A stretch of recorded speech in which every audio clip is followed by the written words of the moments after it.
So when you're doing a massive retargeting campaign and you're showing proof, testimonials, screenshots, 5 stars, and saying call now, are you Yeah. seeing people that like are actually calling from that as opposed to calling from the original ad? You are, right?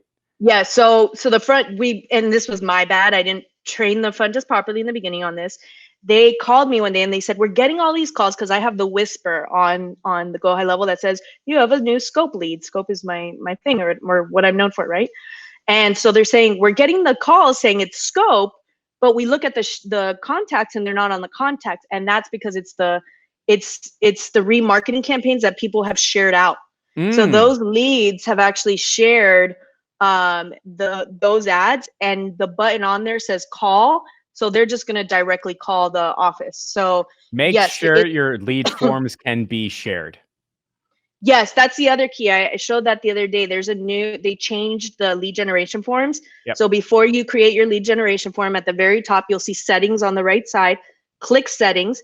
The first new thing is you can, the first new thing is that where they will, the auto default, which I think is incorrect, is that they have your lead form as restricted, which means that if somebody shares your lead form, the person that maybe sees it after, the second touch person cannot fill it out and submit. Now, if you're doing nationwide campaigns and you don't want India and all these other places to fill out spam stuff, all right, fine. But for the most part, all of us are doing local lead generation.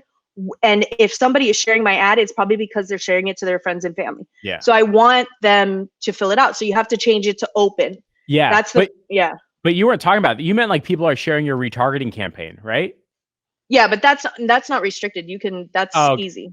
Yeah. Yeah. The restricted part is the form. Yeah. Because it's a new that Facebook did, and it's actually, the default is very bad, and you guys are kind of screwing yourself over if you don't change it. The second thing they did is they added languages. So before I would run Spanish ads, but then the rest of it said name, phone number, email versus nombre, teléfono, whatever. So now they changed it where you could put all the languages and it fixes that.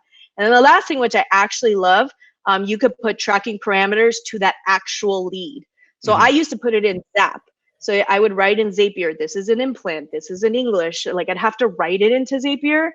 And it wasn't really attached to the lead. It was just attached to the Zap form. Yeah. Now, if you put those parameters, kind of like, think of them like tags, now it's attached to that person's name. So wherever that name is sent to, you will always have that tag attached to them. So I put implant, braces, Spanish, English, because my follow-ups are also in Spanish or English. It's not only, I'm not going to send a English follow-up to a Spanish lead.